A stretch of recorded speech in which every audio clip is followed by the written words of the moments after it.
Hot Maithili music की प्रस्तुति।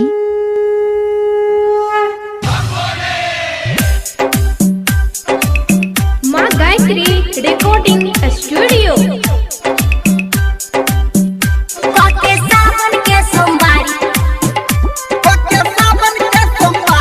Mix by DJ Amar Sharma Mishrauliya.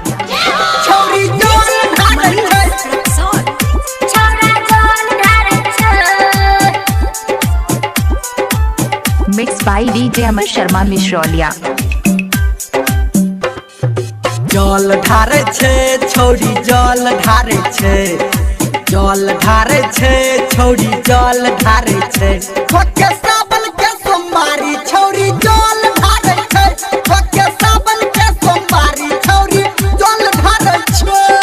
जल ढारे छे छोरा जल ढारे छे, जल ढारे छे छोरा जल ढारे छे।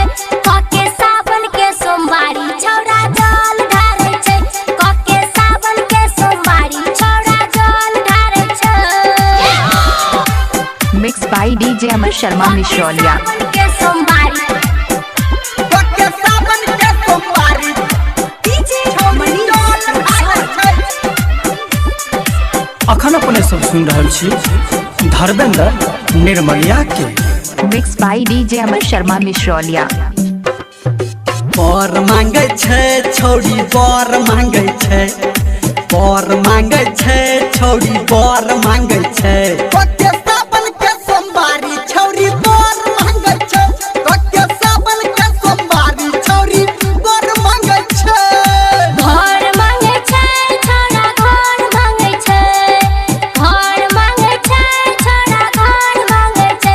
खोके सावन के सोमवारी छोरा जल ढारे छे, खोके सावन के सोमवारी छोरा जल ढारे छे। Mix by DJ Amar Sharma Mishrauliya. खोके सावन के सोमवारी खोके सावन के सोमवारी mix by DJ Amar Sharma Mishrauliya.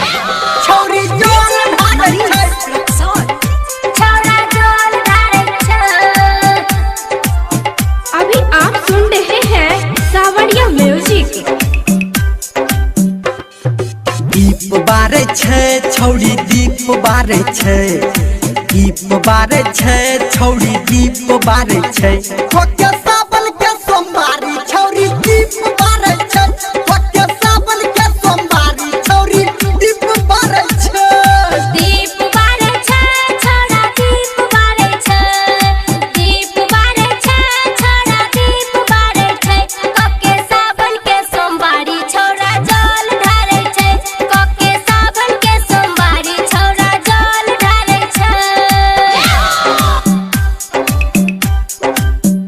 खोके सावन के सोमवारी खोके सावन के सोमवारी mix by DJ Amar Sharma Mishrauliya. छौरी जल ढारे छे। छोरा जल ढारे छे।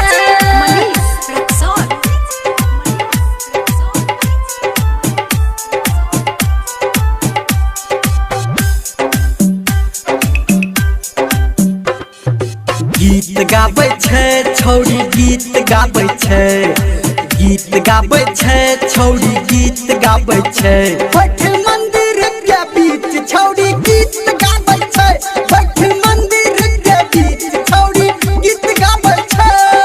गीत गाबै छे छोरा गीत गाबै छे, गीत गाबै छे छोरा गीत गाबै छे। खोके सावन के सोमवारी छोरा जल ढारे छे, खोके सावन के सोमवारी छोरा जल ढारे छे। Mix by DJ Amar Sharma Mishrauliya.